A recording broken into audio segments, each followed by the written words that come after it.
Gorakhpur double murder case, शहर में सनसनीखेज फैली हुई है। लोगों में अफरा तफरी का माहौल है, लोग दहशत में हैं और डरे हुए हैं। लेकिन हमारी उत्तर प्रदेश पुलिस अभी भी उसी तरीके से शांत बैठी है जैसा कुछ हुआ ही नहीं है। न जाने किस तरीके से उत्तर प्रदेश पुलिस छानबीन कर रही है कि आज वारदात को छठा से सातवां दिन है, लेकिन कोई नया खुलासा नहीं करके आ पाई है। अब पुलिस एक बात कह रही है, उनका साफ तौर पे ये कहना है कि केस इतना उलझ चुका है जितना हमने कभी सोचा ही नहीं था। इस केस के बारे में तमाम वो सच्चाई, वो बातें आपको समझाने की कोशिश करूंगा, बताने की कोशिश करूंगा, जो सुनने के बाद आप भी एक बार सोचेंगे जरूर। नमस्ते, मैं अश्विनी श्रीवास्तव, आप देख रहे हैं दी नेक्स्ट पोस्ट। गोरखपुर का चौरी चौरा थाना क्षेत्र, ग्राम सभा शिवपुर चकहा, जो ग्राम सभा इस वक्त ऐसे दौर से गुजर रहा है, ऐसी भयावह स्थिति से गुजर रहा है। उस गांव के लोग न जाने किस तरीके से जी रहे होंगे। इतना डर का माहौल, दहशत, और शाम के 6 बजते बजते लोग अपने घर से निकलना बंद कर दे रहे हैं। वो इतनी घिनौनी तरीके से वारदात को अंजाम देना कि एक माँ और बेटी का कर देना, वो भी आधी रात में, और एक बेटी को छोड़ देना जिंदा। तो आखिरकार ये जो पूरी वारदात है वो किस तरफ मोड़ देती है। अगर उन 2 लोगों की इन सब ने हत्या की तो आखिरकार उस एक बेटी को क्यों लोगों ने छोड़ दिया। और जिस तरीके से ये जो लड़की है, जो महज 20 साल की है, जो इस समय जिंदा बची हुई है, उस घर की लड़की, वो बची कैसे। और जब ये लड़की बता रही है कि उसकी माँ और बहन की हत्या करने वाला गांव के बगल का संजय का पिता और संजय का भाई है, तो आखिरकार वो जो संजय का पिता है वो छत पे कैसे चढ़ गया। 70 वर्षीय व्यक्ति, पूरे मामले को वारदात दे दिया जाता है, दोनों की हत्या कर दी जाती है। पुलिस छानबीन करती है, पूछताछ करती है। बेटी ऐसी बातों का खुलासा करती है कि पुलिस भी सुन के हैरान हो जाती है।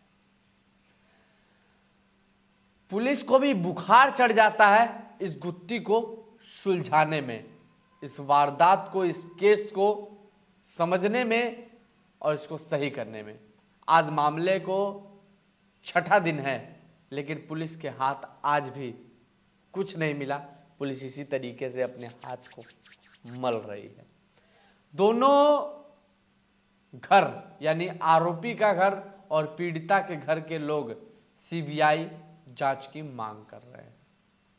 आखिरकार कानून के हाथ इतने छोटे कैसे हो गए कि अभी तक सच्चाई का पता नहीं लगा पाई। जो सच्चाई वो घर जानना चाह रहा है, समाज जानना चाह रहा है, गांव का लोग जानना चाह रहा है।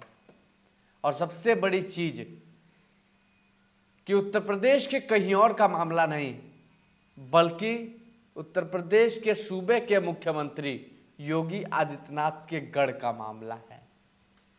इसी मठ से महज 23 से 24 किलोमीटर की दूरी का यह मामला है, लेकिन फिर भी पुलिस ना जाने किस तरीके से जांच कर रही है। और इस पे सूबे के मुख्यमंत्री योगी आदित्यनाथ अभी भी चुप्पी साधे हुए हैं, उन्होंने अभी तक कुछ बोला नहीं है। हालांकि माना एक प्रदेश के मुख्यमंत्री हैं, बहुत बड़ी बड़ी जिम्मेदारियां हैं, लेकिन साहब आपके क्षेत्र का यह मामला है, जिस क्षेत्र से कुछ दूरी पे ही आप विधायक चुने गए हैं, वहां का यह मामला है। तो जरा सा ध्यान दीजिए ना। अगर आप जरा सा ध्यान दे देंगे, इतना सा ध्यान, तो ये केस इस तरीके से सॉल्व हो जाएगा। लेकिन साहब आपका पता नहीं ध्यान ही कहाँ है। और आखिरकार उस पीड़ित परिवार को कब न्याय मिलेगा? घर में अब कोई नहीं है, एक बेटा बचा हुआ है और एक बेटी बची हुई है। बेटे बताया जा रहा है कि बेटे की भी मानसिक संतुलन इस वक्त सही नहीं है। वो बेटा कुछ बोल नहीं पा रहा, जब उससे कुछ पूछा जा रहा है तो बेटा बेहोश हो जा रहा है। और सारी चीजों की जानकारी वो 20 साल की लड़की खुशबू देने का काम कर रही है। लेकिन खुशबू ने जिस तरीके से खुलासा किया कि उसकी मां का प्रेम प्रसंग उस व्यक्ति संजय, जो कोटेदार का बेटा है, उसके साथ चल रहा होता है, लंबे समय से चल रहा होता है, जब से पिताजी उसके गुजर गए हैं। कुछ पैसे को मामले को लेकर ही इस तरीके की चीजों को, वारदात को अंजाम दिया जाता है। लेकिन यहाँ तमाम सवाल खड़े होते हैं। सवाल ये खड़ा होता है कि आखिरकार ये केस इतना उलझ कैसे गया?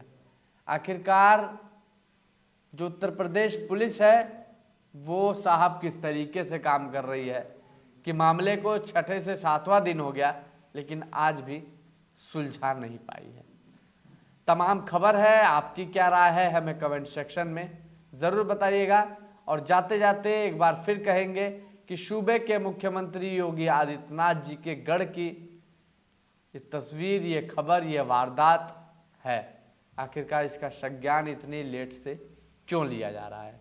नमस्ते, मैं अश्विनी श्रीवास्तव, आप देख रहे थे दी नेक्स्ट पोस्ट।